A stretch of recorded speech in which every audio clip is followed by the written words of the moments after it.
దేవుని నామమున స్తోత్రాలు. మీ అందరికీ నా వందనాలు. దేవుడు ఎంతగానో ప్రేమించి మరి సమయం మనకి ఇచ్చినందుకు ప్రియబిడ్డలారా అందరూ బాగుండారా? మరి దేవుడు మనకి ఈ రోజున పరిశుద్ధ లేఖంలో కలిసుండగా మనం మార్కు సువార్త 15 అధ్యాయం మనం చదువుకుందాం. ఫస్ట్ కాడ నుంచి. ఉదయం కాగా ప్రధాన యాజకులు, పెద్దలను, శాస్త్రులను మరి వారందరూ యేసుని తీసుకొని పిలాతు యొద్దకు వారు యూదుల రాజువు నీవేనని. మరలా మనం చదువుకుందాం. ఉదయం కాగా ప్రధాన యాజకులు, పెద్దలను, శాస్త్రులను వారందరూ యేసు బంధించి తీసుకొని పిలాతు యొద్దకు వచ్చి యూదుల రాజువు నీవేనా అని అడిగాను. ఆయన నీవన్నట్టే నేను ప్రార్థన చేశాను. మహాగరుడ మహాపరిశుద్ధుడ కృపగల స్తోత్రాలయ సహాయం తెచ్చి దేవా, మీ పరిశుద్ధ లేఖలను పరిశుద్ధాత్మ దేవా మీరు నన్ను మరుగుపరిచి మీ బిడలకి సమస్తము సత్యము మర్మాలు బయలుపరిచి వారి హృదయాల్లో మీరు నాటింపు చేసి మీరు మహిమ పొందమని నజరైన యేసునామమున అడుగుచున్నా తండ్రి, ఆమేన్. హల్లెలూయా. మనకి ఇక్కడ దేవుడు మార్కు సువార్త మరి 15 అధ్యాయంలో యేసుక్రీస్తు మన ప్రభు మన కొరకు పరలోకం నుంచి ఆయన మనిషి రూపంలో దిగి వచ్చిన ప్రభువు మన కొరకు చేసిన సమస్తం మనకి ఈరోజు తెలియపరుస్తున్నాడు దేవుడు.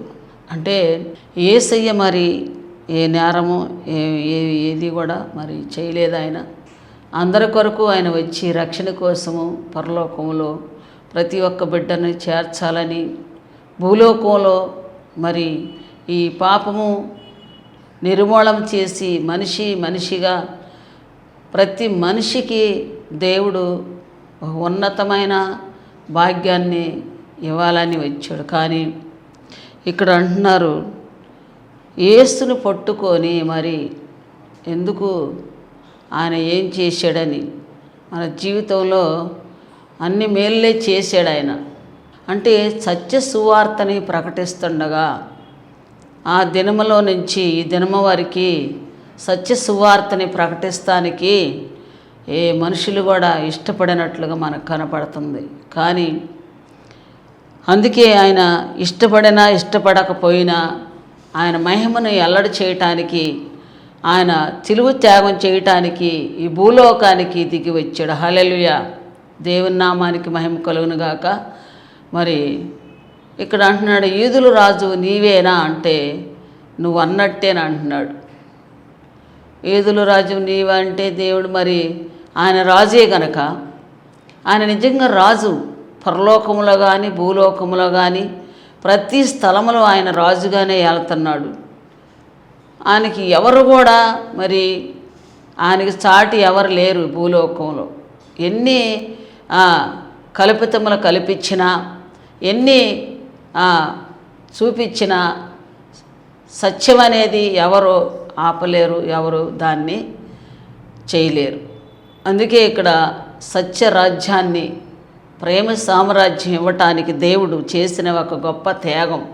ప్రియబిడ్డలారా, ఈ రోజున యేసుక్రీస్తు నీ కొరకు నా కొరకు వచ్చాడని మనము నిజముగా మరి ఈ భూలోకములో ఆయన యొక్క చేసిన తిలువు త్యాగాన్ని మనం గుర్తు చేసుకోవాల్సి వచ్చింది.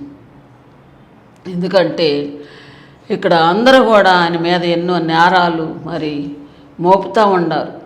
అన్నీ అబద్ధాలు, నేరాలు జరుగుతూ ఉంటే మరి యజమానైన మరి అధికారైన పిలాతు కూడా తను ఆశ్చర్యపోతున్నాడు. తన నుంచి ఏ జవాబు రాటల్లా, తన నుంచి ఏ మాట కూడా ఆయన చూస్తున్నాడు. ఎందుకు ఈ ప్రజలు ఇలా చేస్తున్నారు అని ఆయన్ని పరిశోధించిన ఆయనకి ఏమాత్రం ఆయనలో ఏ ఒక్కరో కూడా కనపడలేదు. అందుకే ఆయన ప్రయత్నం చేస్తున్నాడు. యేసు, నీకు నేను న్యాయం చేయాలి అనుకుంటున్నాను, నువ్వు నోరు తెరిచి చెప్పుము మరి అంటున్నాడు. ఆయన మాత్రం ఏమాత్రము చెప్పలేదు. అది క్రైస్తవులు మరి దినాన మరి అనేకమైన సమస్యలు వచ్చినా మన తండ్రి చెప్పిన ఒక గొప్ప మర్మాలు అంటే నోరు తెరవకుండా మరి ఆయన మన కొరకు సత్యాన్ని బోధిస్తూ వచ్చాడు. హల్లెలూయా. వారు ఎన్ని చిత్రహింసలు పెట్టినా యేసయ్య క్షమాపణే కోరాడు. అందుకే ఈ దినమున మరి ఎన్నో జరుగుతూ ఉండి లోకములో అనేక శ్రమలు, అనేక నిందలు, మర్మాలు మన మీదకి వచ్చినా మనము దేవుని నామాన్ని మహింపరిచేవారుగా, ఘనపరిచేవారుగా ఉండాలని ఆయన ఉద్దేశం అన్నమాట. అందుకే యేసుక్రీస్తును మన సిలువలో ఆయన బహుగా మరి శ్రమలు పడినట్లుగా మనం చూస్తున్నాం. ఆ శ్రమలో కూడా తన జనాంగాన్ని క్షమిస్తున్నాడు, తన ప్రజలను క్షమిస్తున్నాడు, క్షమాపణ అడుగుతున్నాడు. ప్రియబిడ్డ, నీవు కూడా మరి ఈ లోకంలో దేవుని బిడ్డగా మనం ఉన్నాం కనుక ఇతరులను క్షమించేవారుగా, మనల్ని నిందించిన వారిని మరి క్షమించేవారుగా ఉండాలని మన తండ్రి మనకి ఇచ్చిన ఒక గొప్ప కృప. హల్లెలూయా. దేవుని యొక్క సన్నిధానంలో మనకి నిజముగానే ఈ రీతిగా దేవుడు తెలియపరుస్తున్నాడు. మనకి దేవుడు నిజముగానే ఆది నుంచి మనం చూసుకున్నట్లయితే ఆ కాలంలో కూడా ప్రవక్తలకేమి మరి అనేకులకి మరి ఇలాంటి శ్రమలు, బాధలు, కష్టాలు వారికి వచ్చినాయి. వారు కూడా దేవుని యొక్క సత్యాన్నే బోధించి వారి మార్గాలు ముగించారు. హల్లెలూయా. ఈరోజు కూడా ప్రతి ఒక్కరమే దేవుని సత్యం కోసం ధైర్యముగా నిలబడాలి. ఎందుకంటే రాజ్యం ఆయనది. ఈ రాజ్యము శాశ్వతం కాదు కనుక పరలోక రాజ్యము శాశ్వతమైనది. ఎప్పుడు ఎవరికి ఏ ముగింపు జరుగుతుందో తెలియదు, కానీ అంతవరకు మనం దేవుని యొక్క సత్యాన్ని ఈ భూలోకంలో ప్రకటించేవారుగా, ఏది ఏమైనా సరే దేవుని చిత్తాన్ని నెరవేర్చే ప్రజలుగా, నెరవేర్చే బిడ్డగా, కుమారుడుగా, కుమార్తెగా ఉండాలని ఈ రోజున దేవుడు మనతో పరిశుద్ధాత్మ దేవుడు మాట్లాడిన. హల్లెలూయా. ఆయన రాకడ అతి సమీపంగా ఉంది కనుక ఈ రాకడ సమయంలో ఎక్కువగా మనం ప్రార్థన చేసేవారుగా, ఈ అలజడులన్నీ కూడా మరి దేవుడే న్యాయం తీర్చేవాడుగా, ఎంతమందికి న్యాయం ఉన్నా లేకపోయినా న్యాయము మన పక్షాన తీర్చే దేవుడే. ఇప్పుడు న్యాయం మనుషులు తీరుస్తానంటున్నారు. ఆయనకి మనుషుల వల్ల న్యాయం తీర్చుకునే దేవుడు కాదు మన దేవుడు. న్యాయం ఎవరు చెప్పరు. ఆయనే కదా న్యాయాధిపతి, ఆయనే కదా సమస్తానికి రాజుగా ఉంది. కానీ తెలీదు, ఏదో ఒక ఈ లోకంలో వారు చెప్పినట్లుగానే ఒక రాజుగా, మరి ఈలోక రాజుగా, మరి ఈలోక ఒక మనిషిగా వారు ప్రజలు చూశారు. ఆ దినం నుంచి ఈ దినం వరకు కూడా మరి అలాంటి పరిస్థితులు ఎదురైన ప్రియబిడ్డలారా, మీ జీవితంలో కూడా మరి యేసయ్య అనే సిలువని మనము దాన్ని ఎత్తుకొని ప్రయాణం చేయాల. సిలువ వైపు చూసినప్పుడు నీకు ఏ పరిస్థితులు కూడా నిన్ను అంటాడు, ఏ పరిస్థితులు కూడా నిన్నేమి చేయలేవు. ఎందుకంటే సిలువే మనకి నిజంగా ఆయన చెప్పిన ఒక గొప్ప ఘనకర విజయం అన్నమాట. ఆ విజయాన్ని మనము చూడాలంటే ఈ లోకములో ప్రతి విషయంలో మనము సిలువలో మనము చూడాలి. మన యేసయ్య చేసిన ఆ గొప్ప కార్యాన్ని మనం ఎప్పుడు కూడా మర్చిపోకుండా ఆయన సన్నిధానంలో మనము నిత్యము ధ్యానం చేసేవారుగా ఉండాలి.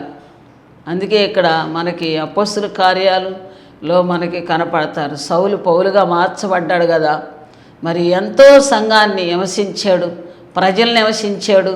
అందరినీ ఈ లోకంలో ఈ యేసు బోధలు జరగకూడదు, ఈ లోకంలో ఆగిపోవాలి, ఈ సువార్త ఎవరు ప్రకటించకూడదని తను ఎంతో చేసినప్పటికైనా దేవుడు తాననే మార్చేసేసి తాన్నే ప్రపంచాలకి బోధకుడుగా మరి చేసినట్లుగా మనకు కనపడుతుంది. హల్లెలూయా. తను ఎంతో మరి ఆయన పెట్టిన విమర్శలు అందరూ కూడా రక్తపాతం చేసి ప్రతి మనిషిని మరి యేసుక్రీస్తు పేరు ఎత్తితే ఊరుకోలేదు. అలాంటి వ్యక్తిని కూడా దేవుడు మరి మార్చినప్పుడు ఇతడే నా సిలువను ఎత్తుకునేది, ఇతడే ఎన్ని శ్రమలైనా ఇతను బరాయిస్తాడని చెప్పాడు ప్రభు. హల్లెలూయా. అలాగే మన జీవితంలో మనము శ్రమలైన, మేలైన, కష్టమైన, నష్టమైన, అనారోగ్యమైన, ఆటంకాలైన దేవుణ్ణి మనము నమ్ముకున్న ప్రతి ఒక్క వ్యక్తి, నమ్ముకున్న వాళ్ళందరికీ కూడా సువార్తని ప్రకటించాలని ఆ భారము దేవుడు ఇచ్చాడు కనుక చేయాలని పరిశుద్ధాత్మ దేవుడు మనతో చెప్తున్నాడు. అందుకే ప్రభు చెప్పాడు, ఇదిగో మీరందరూ నా సువార్తని ప్రకటించుడి. ప్రతి ఒక్కరు కూడా నా సువార్తను ప్రకటించుడని యేసుక్రీస్తు పరిచర్య కాలంలో శిష్యులు 12 మందితో కూడా ప్రభు చెప్పాడు.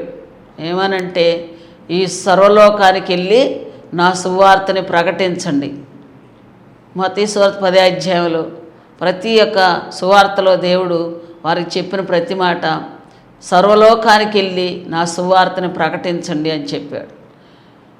వారికి ఇచ్చిన ప్రతి మాటని కూడా మరి వారు నెరవేర్చి మరి ఈ లోకంలో ముగించారు. అలాగే నీ జీవితంలో, నా జీవితంలో దేవుడిచ్చిన ప్రతి ఆజ్ఞన, ప్రతి ఒక్క మాటని మనం తీసుకొని ఈ లోకములో ఆయన సాక్షిగా ఉండాలని దేవుడు ఈరోజు మాట్లాడుతున్నాడు. హల్లెలూయా. నిజమే కదా, దేవుని యొక్క కృపను మనం సంపాదించుకునేవారుగా ఈరోజు మరి మనకి ఎంతో మరి చూసినట్లయితే మన కనుల ముందు మరి ఇలాంటి పరిస్థితులు మనం చూస్తున్నాం. అయినప్పటికైనా కూడా మన పక్షాన యుద్ధం చేసే దేవుడు ఉన్నాడు. ఎందుకంటే ఆనాడు చేసిన దేవుడు ఈనాడు కూడా ప్రతి మనిషికి ఆయన న్యాయం తీరుస్తాడు. హల్లెలూయా. ఏ మనిషిని కూడా ఆయన వదిలిపెట్టడు. ఏ వ్యక్తిని కూడా ఈ లోకమంతా వదిలిపెట్టొచ్చామో, ఈ లోకమంతా మనకి ఏమీ చేయకుండా నిలబడొచ్చామో, కానీ పరిశుద్ధాత్మ దేవుడు యేసయ్య మనతో కూడా ఉన్నాడు. హల్లెలూయా. ఆయన ఉన్నాడు కాబట్టి ఇప్పుడు వరకు ఇలాంటి ప్రయాణాలు కొనసాగించబడుతుంది. ఇన్ని స్వరములతో దేవుణ్ణి స్తుతించుతూ ఉంటే మరి ఈ స్వరములో పరలోకానికి వెళ్ళవా? ఈ మొర వెళ్ళదా? వెళ్ళిద్ది తప్పకుండా. నువ్వు పెట్టిన మొర ప్రతి ఒక్క కష్టములో, నష్టములో దేవుని కాడ నీవు ఏడ్చిన ప్రతి ఏడుపుని దేవుడు చూస్తూ ఉన్నాడు. చూసి అంతే ఉన్నాడు. ఒక రోజున దేవుడు న్యాయాధిపతిగా ఆయన దిగిరా ఉన్నాడు. హల్లెలూయా. కన్నీటిని పాశవం తుడిచి కౌగిటిని చేర్చుకునే దేవుడు మన పక్షాన ఉన్నాడు. ప్రియబిడ్డ, మధ్యాహ్న కాలంలో ఈ లోకంలో జరిగే అలసటికి భయపడక, తెగులు పడక, సమస్యలను బట్టి నడవక, దేవుని వైపు చూసి నీవు ఈరోజైనా మనం దేవుని యొక్క మాటని నెరవేర్చేవారుగా, ఆయన చిత్తాన్ని మనం నెరవేర్చేవారుగా ఉండాలి. అందుకే మరి పౌలు గారు ప్రభువా ఆయన చెప్పిన ప్రతి మాటని ఆయన అనేక మరి పత్రికలు రాసి మరి దేవుని కొరకు ఆయన ఎంతో మరి సాక్ష్యంగా నిలబడ్డాడు. భూలోకంలోనే సాక్ష్యం ఇచ్చినట్లుగా మనకు కనపడుతుంది. ఆ పత్రికలు మనం చదువుకున్నప్పుడు మరి పౌలు గారు చేసిన పరిచర్య విషయంలో ఆయన చెప్పిన ప్రతి మాటని, సంఘానికి కావలసిన యొక్క సమస్తాన్ని ఆయన బోధించాడు. ప్రతి ఒక్క ఆత్మ కొరకు మరి యేసయ్య కొరకు ఎంత దేశించాడో అంత ప్రియుడిగా మారిపోయాడు. హల్లెలూయా. ఈ రోజున కూడా అదే జరిగేది. దేవుడు తప్పకుండా సమస్తానికి ఒక్క మోకాలు కూడా వంగకుండా ఉండదు. సమస్త మోకాలు నా నామంలో వంగబడాలని దేవుడు చెప్పాడు కదా. అది నెరవేర్చడానికి సమయం ఆసన్నం అవుతుంది. అందుకే మనం అందరమే కూడా చిలువ వైపు చూడాలి. అందుకే ఆ చిలువ వేసేటప్పుడు మరి యేసయ్యని అంటున్నారు, మీరు ఎవరినైనా సరే ఒక వ్యక్తిని వదిలిపెట్టాలా ఈ పండగల సమయంలో అంటే యేసయ్యని వదిలిపెట్టాలని పిలాతు ప్రయత్నం చేస్తున్నాడు. హల్లెలూయా. కానీ మాకు యేసయ్యనే చిలివేయాలి, బరబ్బానే మాకు వదిలిపెట్టాలని అన్న ఒక బందిపోటు దొంగని కోరుకున్నారు మనుషులు. ఇప్పుడు జరిగేది కూడా అదే. ఈ లోకంలో జరిగే అన్యాయములు, అక్రమాలు కావాలి మాకు అని స్పష్టంగా మనకు తెలియపరుస్తున్నారు. అన్యాయం చేసే వాళ్ళకి లేవు శిక్షలు, అన్యాయంగా నడిచే వాళ్ళకి ఇట్టి శిక్ష లేదు. కానీ న్యాయముగా, నీతిగా ఈ లోకములో నీతిని, పరలోకాన్ని స్థాపించాలని, ప్రభువు ఆశయాన్ని నెరవేర్చబడాలని కలుగుతుంటే దుష్టుడైన సాతాను శక్తులు మరి అవి ఏం చేయలేడు. ఎందుకంటే వాడు ఓడిపోయినాడే కనుక ఏనాడైనా ఎప్పుడైనా మరి బంధించబడతానికి సిద్ధంగానే ఉన్నాడు. కొంచెం సమయం ఉంది కనుక ఆ సమయంలో వాడు ఎక్కువ చేస్తున్నాడు. కానీ ఆ సమయాన్ని దేవుడు తీసుకుంటాడు తప్పకుండా. యేసయ్య ఆయన త్వరగా రాబోతున్నాడు కనుక మనం సిద్ధముగా ఉండి మరి ప్రార్థన చేయాలి. ఎక్కువగా మనం దేవుని యొక్క ఆత్మ అభిషేకంతో నీవు నిలబడి ప్రార్థన చేసినట్లయితే ఈ సమస్యకి దేవుడు నీకు విడుదలిస్తున్నాడు. ప్రియబిడ్డ, నీ సమస్యలు ఎన్నో ఉండొచ్చు, ఎవరు నీకు తోడు లేకపోవచ్చు, నీ పక్షాన ఎవరు న్యాయం మాట్లాడకపోవచ్చు, నీ పక్షాన ఎంతో నీవు బాధించబడతా ఉండొచ్చు, నువ్వెంతో దిగులు పడతా ఉండొచ్చు. కానీ నీ ముందే నీ తండ్రి నిలిచి ఉన్నాడు. హల్లెలూయా. పరిశుద్ధాత్మ నిన్ను చెయ్యి పట్టుకొని నడిపిస్తున్నాడు. ఆయన నడిపిస్తాడు. నువ్వు భయపడకుండా ఈ లోకంలో నీవు ధైర్యవంతుడుగా ఉండి ప్రతి విషయంలో నీవు ముందుగా నడవాలని దేవుడు మనకు తెలియపరుస్తున్నాడు. నిజమే కదా. మరి దేవుడు చేసే ప్రతి కార్యాన్ని మనం గ్రహించాలా. ఎన్ని కార్యములు దేవుడు చేస్తున్నాడో ఊహించలేనంతగా నిన్ను నన్ను మరి దేవుడు నడిపిస్తూ ఉన్నాడు. ఈ లోకములో ఉన్నతమైన మార్గంలో నిన్ను నడిపిస్తానికి దేవుడు నీ కొరకు దిగి వచ్చాడు. నిజంగా ఆయన ఏ పాపము చేయకుండా మన కొరకు పాపాలు క్షమించి మనల్ని క్షమించే దేవుడు ఎంత గొప్ప దేవుడో ఒకసారి ఆలోచన చేయాలి. ఎవరు మన కొరకు ఇలాంటి త్యాగం చేసిన వారు లేరు, ఎవరు మన కొరకు ప్రాణం పెట్టిన వారు లేరు. ఆయన ఒక్కడే నీ కొరకు నా కొరకు ప్రాణం పెట్టాడు. నిజమే కదా. అందుకు ఏమిచ్చి చెల్లించలేము నీవు నేను. ఆయనకి కృతజ్ఞతాస్తుతులు చెల్లించి ఆయన్ని మనం చెల్లిస్తమే కానీ అంతకుమించి మనం ఏమీ ఇవ్వలేము, ఏమీ చేయలేము. సమస్తం ఆయనదే కనుక, సృష్టికర్త కనుక ఆయన ఏవైనా చేయగలిగిన శక్తి ఆయనకు ఉంది. కానీ ఆయన మనిషిలాగా ఆకలి దప్పిక కలిగి మనిషిలాగా వచ్చి మన సమస్యలని, మనలో ఉన్న సమస్తని ఆయన తీసుకున్నాడు. హల్లెలూయా. అంతరంగాలు హృదయ రహస్యాలు ఎరిగిన దేవుడు మన హృదయంలో ఏమి కలిగి ఉన్నామో ఆయనకి తెలుసు. ఏమి ఆశ కలిగి ఉన్నావో నువ్వు, నీ మనసులో ఏమి బాధపడుతున్నావో దేవుడికి ఒక్కడికే తెలుసు. అందుకే ఆయన్నే మనం అడగాలి. ఏదైనా చేయగలిగిన దేవుడు మన పక్షాన ఉన్నాడు గనక మన పక్షాన ఉన్నాడు. యుద్ధం చేసేది ఆయనే. ఎవరు మనం ఏం చేయలేము. ప్రార్థన ఒకటి చేయి. నీవు ప్రార్థన చేస్తే చాలు. ప్రార్థన చేసి దేవుడిని అడుగుడు నీకు ఇవ్వబడదు, తట్టుడు తీయను, ఎత్తుకుని దొరుకుతాడని చెప్పాడు దేవుడు. ఆ మాటలు నిజంగానే మనం అడిగినప్పుడు దేవుడు ఒక ఘన కార్యము నీ పక్షాన దేవుడు చేయబోతాడు. హల్లెలూయా. ప్రియబిడ్డ, ఈ మధ్యాహ్న కాలంలో నీవు దేవుని యొక్క వైపు చూసినట్లయితే ఆయన ఎన్ని జరుగుతున్నా సరే మౌనంగా ఉన్నాడు. మనము కూడా ఈ లోకములో మరి ప్రార్థన విషయంలో మనం దేవుని యొక్క రోదనతో వేదనతో ప్రార్థన చేయాలి. మౌనంగా ఉండి ఆయన సన్నిధిలో మనము తెలియపరుచుకోవాలి ఈ విషయాలన్నీ. ఎవరితో ఏం చెప్పుకున్నా లేదు, కానీ నీ సమస్య ఏంటో, నీ బలహీనత ఏంటో, నీ బాధ ఏంటో ఈ సమయమే నీకు దేవుడు అనుగ్రహిస్తున్నాడు. నీవు క్షణమే నువ్వు దేవుణ్ణి అడిగినట్లయితే ఆయన నీకు జవాబిస్తాడు. హల్లెలూయా. నిజమే కదా. దేవుడు చేసే కార్యాలు ఏదైతే దేవుడు ఇది జరుగుతుందని చెప్పాడో అది కంపల్సరీగా జరిగిద్ది. ఏదైతే మానవుడు ఇది జరగదంటాడో అది జరిగిద్ది. ఎందుకంటే మానవుడి కల్లా ఏమీ తెలియదు కనుక దేవుడు చెప్పిందే నిజంగా నెరవేరిద్ది. అదే యేసుక్రీస్తు ప్రభు, మన ప్రభు ఆయన పరిచర్యలో శిశువులు వచ్చి, ప్రభా యుగాంతానికి ముగింపు ఎప్పుడు, మరి నీ రాకడ సమయం ఏందని వారు అడిగినప్పుడు ఆయన చెప్పాడు, ఇదిగో నా రాకడికి ఇవే సూచనలు. ఏంటంటే జనం మీదకి జనం, రాజ్యం మీదకి రాజ్యము, అక్కడక్కడ కరువులు, తుఫాన్లు, మరి భూకంపాలు కలుగుతాయి అని దేవుడు ముందే చెప్పాడు. అది నిజంగానే ఇప్పుడు మన జీవితంలో మనం చూస్తూ ఉండాం. ఈ రాకడ సమయంలో మనము మెలకువ కలిగి ప్రార్థన చేయాలి. ఎక్కువగా వాటి కోసం వీటి కోసం కంటే కూడా ఈ ఆత్మ పరలోకానికి వెళ్ళటానికి సిద్ధపాటు కలిగి ఉండాలని మనకి తెలియపరుస్తున్నాడు దేవుడు. హల్లెలూయా. నిజంగానే మన జీవితంలో సిద్ధపాటు కలిగి ప్రతినిత్యము దేవుని యొక్క మార్గంలో మనం సిద్ధపడి ఉండాలని.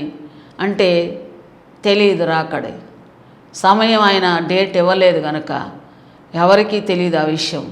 కానీ ఎప్పుడు వస్తాను నాకే తెలియదు అన్నాడు. అవును, మరి మన జీవితంలో ఈ రాకడికి మనం మరి నిజముగానే ఎత్తబడాలంటే ఆయన చెప్పిన సూచనలు జరుగుతామండి. మన సూచనలు మనం కళ్ళారు చూస్తూ ఉన్నాం. ఎటు చూసిన తుఫాన్లు, ఇప్పుడు కూడా తుఫాన్లు వస్తూ ఉన్నాయి. మరి ఎటు చూసినా మరి రోదనలు, వేదనలు, భూకంపాలు అనేక దేశాల్లో మనం చూస్తూ ఉన్నాం. మనకి ఇప్పుడు అన్నీ తెలియపరుస్తున్నాడు. ఈ రీతిగా మీడియా ద్వారాగా అన్ని సమస్యలు కూడా ఎప్పుడు ఏం జరుగుతుందో తెలుసుకునే అవకాశం కూడా, దీని ద్వారా మంచి అవకాశం కూడా ఇచ్చాడు దేవుడు. మంచి కార్యాలు జరగటానికి కూడా, ప్రార్థన చేయటానికి కూడా మరి ప్రతి ఒక్కరికి మెలకువ జీవితం అనేది దేవుడు అనుగ్రహించి మన జీవితాల్లో మనము నిజముగానే ఆయన రాకడలో సిద్ధపడాలి. అంటే ఎందుకు నా కొరకు ప్రభు మరణించాడు? నా కొరకే కదా దేవా, నేను చేసిన పాపములు, దోషములు, అతిక్రమలను బట్టే కదా అని ఇప్పుడు మనం తెలుసుకొని మారు మనసు పొంది రక్షణ పొంది సిద్ధముగా ఉండాలని దేవుడు తెలియపరుస్తున్నాడు. హల్లెలూయా. ఒకవేళ ఇప్పటి వరకు నీకు మారు మనసు లేదో, రక్షణ లేదో, మరి దేవుని యొక్క సన్నిధానంలో ప్రియబిడ్డలారా, యవనస్తులారా, ఈ లోకంలో మనము దేవుని యొక్క రాజ్యానికి వారసుడుగా నీవు అవ్వాలని దేవుడు కోరుకుంటున్నాడు. అన్నిటికంటే ముఖ్యంగా లక్షల కంటే విలువైనవి రక్షణ లేకపోతే మనం ఎక్కడికి వెళ్ళాలో మరి తెలియదు. అది తెలుసు మనకి. ఇప్పుడు చెప్పుకుంటున్నారు ప్రతి ఒక్క విషయంలో నరకము పరలోకం ఉందని దేవుడు తెలియపరుస్తున్నాడు. అందరికీ అంతటా తెలియపరుస్తూ ఉన్నాడు దేవుడు. కానీ మనం మరి పరలోకానికి వెళ్తానికి సిద్ధపడే వారుగా మనం కలిగి ఉండాలి. అందుకే దేవుడు ఈ త్యాగాన్ని చేశాడు. మన పక్షాన ఆయన కార్యములు జరిగిచ్చాడు. చనిపోయి 3వ రోజున లేవటానికి మరి పునరుద్ధానం అంటే ఒక మనిషికి మరణం లేదు. మరణాన్ని గురించి దేవుడు స్పష్టంగా తెలియపరిచాడు. ఆత్మకి మరణం లేదు. ఆయన జయించిన వాడుగా ఉన్నాడు కదా. అందుకని మనం కూడా ఈ లోకములో జయించడానికి ఆత్మస్వరూపముగా నీవు ఆత్మలో కట్టబడి దేవుని యొక్క మార్గాన్ని, సిద్ధపాటుని మనం గుర్తెరిగినట్లయితే, ఇప్పటివరకు నీకు ఒకవేళ ఆ మార్గం నీకు అర్థం కాలేదేమో, ఆ మార్గాన్ని తెలుసుకో ప్రియబిడ్డ. నీవు నేను కూడా సిద్ధపాటు కలిగి ఉండాలని దేవుడు ఎంతో మనకు తెలియపరుస్తున్నాడు. నిజంగానే మన జీవితంలో ఎన్నో కార్యాలు దేవుడు చేసి ఉన్నాడు. ఎన్నో మరణాలు తప్పించాడు, ఎన్నో ఆందోళనలు తప్పించాడు. ఎన్నో మన జీవితంలో గడిచిపోయినవన్నీ కూడా దేవుని యొక్క కృపలో మనం ఇలా ఉన్నామంటే ఈ రోజున ఎన్నో కృతజ్ఞతాస్తుతులు ఆయనకి చెల్లించాలి. హల్లెలూయా. దేవుని నామానికి మహిమ కలుగును గాక. ప్రియబిడ్డలారా, మీ జీవితంలో ఏది నువ్వు కావాలన్నా దేవుని యొక్క మార్గంలో నిలబడి ఆయన మార్గంలో నడిచినప్పుడు నీకు ఈ కార్యములు దేవుడు జరిగిస్తాడు. పరిశుద్ధాత్మ దేవుడు మనతో కూడా మాట్లాడుతూ ఉన్నాడు. అందుకే ఆయన సిలువలో ప్రతి మాటలు మాట్లాడి ఉన్నాడు. అందరూ ఈ నా కుమార్తెలారా ఏడవబాకండి, నా కోసం ఏడవబాకండి, మీకోసం మీ పిల్లల కోసం ఏడవమన్నాడు. అంటే మన రక్షణ కోసం ఏడవమన్నాడు ఆయన. మన రక్షణ కోసం, మన పిల్లల రక్షణ కోసం, మన దేశం రక్షణ కోసం, మన లోకంలో ప్రతి ఒక్కరి కోసం ఏడవాలని దేవుడే చెప్పాడు. మరి నిజంగా మనం ఏడ్చేవారుగా ఆయన మార్గంలో మరి క్షమాపణ మనకి కలుగుతుంది. ఎన్నో రకాలుగా దేవుడు మన పక్షాన ఉన్నాడు, ఆదరణగా చూపించాడు. మరి మార్గములన్నీ కూడా క్షమించి ప్రతి ఒక్కరిని ఆయన దేవుని సన్నిధానంలో ఆయన తీర్చిదిద్దినట్లుగా మనకు కనపడుతుంది. అలాగే నీకు, నీ కుటుంబంలో నీ బిడ్డలు, నీవు, నీ ఫ్యామిలీ సమస్తము దేవుని యొక్క మార్గంలో తీర్చిదిద్దబడి రక్షణ మార్గం, ఒకవేళ ఇప్పటి వరకు నువ్వు రక్షణ లేనట్లయితే రక్షణ పొందాలని దేవుడు తెలియపరుస్తున్నాడు. హల్లెలూయా. సమయం లేదు గనక, ఇక సమయం అనేది కొంచెం ఉంది గనక ఈ సమయాన్ని సద్వినియోగం చేయమన్నాడు దేవుడు. అన్నిటికన్నా నీ టైమును, నీ యొక్క రోజుని సమస్తాన్ని సద్వినియోగం చేసుకొని ఈ భూలోకంలో నడవాలని దేవుడు తెలియపరుస్తున్నాడు. హల్లెలూయా. ఇంకా సమయం ఉంది, చాలామంది సమయం ఉంది, చాలా రోజులు అండి, ఈ సంవత్సరం ఇంకా అవ్వలేదులే, ఈ రోజు ఇంకా చాలా టైం ఉందలే, ఇది కాదు.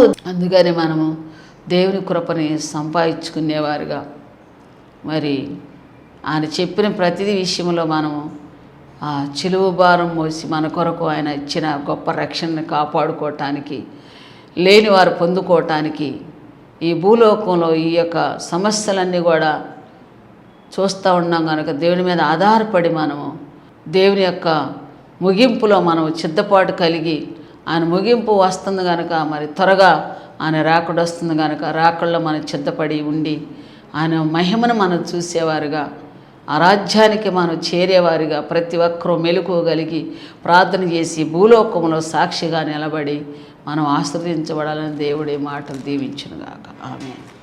ప్రార్థన చేసుకుందాం. మహాగరుడ మహాపరిశుద్ధుడ కృపగల దేవ స్తోత్రాలయ, సహాయం దయచే ఇప్పటివరకు మాతో మాట్లాడిన ప్రతి మాటని ప్రతి ఒక్క హృదయాల్లో నాటింపజేసి మీ బలమైన కార్యాలు జరిగించను ప్రభా. రక్షణ లేని వారు ఎంతమంది ఉన్నారో అందరికీ మీ రక్షణ భాగ్యం దయచే తండ్రి. దేవా, ఇదిగో తండ్రి నాయన, ఎన్నో బాధలు, కష్టాలు, విరుకుల్లో, ఇబ్బందులు, సమస్యల్లో, అర్థం కాని పరిస్థితుల్లో ఉన్న వారందరికీ మీరు విడుదలిస్తున్న యేసయ్యా స్తోత్రాలయ్యా. ప్రతి ఒక్క బిడ్డతో మీరు మాట్లాడుతున్న విధానం బట్టి స్తోత్రాలు. హృదయంలో ప్రభా అయ్యా మీ వాక్యాన్ని నాట్యం చేసి మీ కార్యాలు జరిగించండి. ఏ బిడ్డ బాధలో ఉందో నాయన, ఎవరైతే అనారోగ్యముగా కొట్టబడుతున్నారో వారిని అందరినీ ఇప్పుడే ముడి స్వత్తవచ్చు నాయన. గొప్ప విడుదలిస్తున్న యేసయ్యా సాతాను బంధకాల్లో అయ్యా, సాతాను బంధకాలు తొలగించి వారికి విడుదలిస్తున్న యేసయ్యా స్తోత్రాలు. చేతబాటు శక్తులు, మాంత్రిక శక్తులు, అల్లరి శక్తులు నాయన వారి కుటుంబంలో వారి బిడ్డల మీద పనిచేసినట్లయితే ఇప్పుడే మీరు విడుదలిచ్చి మీరు ముట్టి స్వత్తపరుస్తున్న గొప్ప ఘనకార్యాలు, విజయకార్యాలు మీ పక్షాన జరిగిస్తున్న దేవ స్తోత్రాలయ్యా. సహాయం దయచి ప్రభా, ఇదిగో తండ్రి, ఆర్థిక బాధలు, అప్పు సమస్యలు, కోర్టు సమస్యలు, ఎన్నో బాధల్లో ప్రభా కొట్టుమిట్లాడుచుండగా ప్రతి హృదయాన్ని మీరు అయ్యా మీ యొక్క ధైర్యంతో మీ యొక్క ఆత్మ అభిషేకించి ధైర్యవంతులుగా, శక్తివంతులుగా చేయండి. వారు మీ మార్గాన్ని విడుదల దయచేయండి. మీ రక్షణ భాగ్యం దయచేయండి ఆయన. ఈ భూలోకంలో మీ సాక్షులుగా ప్రతి ఒక్కరూ నిలబడే కృప దయచేయండి ఆయన. మీకు అసాధ్యమైంది ఏదీ లేదు ప్రభా. నీవే న్యాయం తీర్చే దేవుడు గనక సమస్తాన్ని మీరు జ్ఞాపకం చేసుకుని దీవించి నడిపించి ఆశీర్వదించమని నజరైన యేసునామమున అడుగుచున్నా తండ్రి. ఆమేన్. ఆమేన్. దేవుడు మిమ్మల్ని దీవించి ఆశీర్వదించుగాక.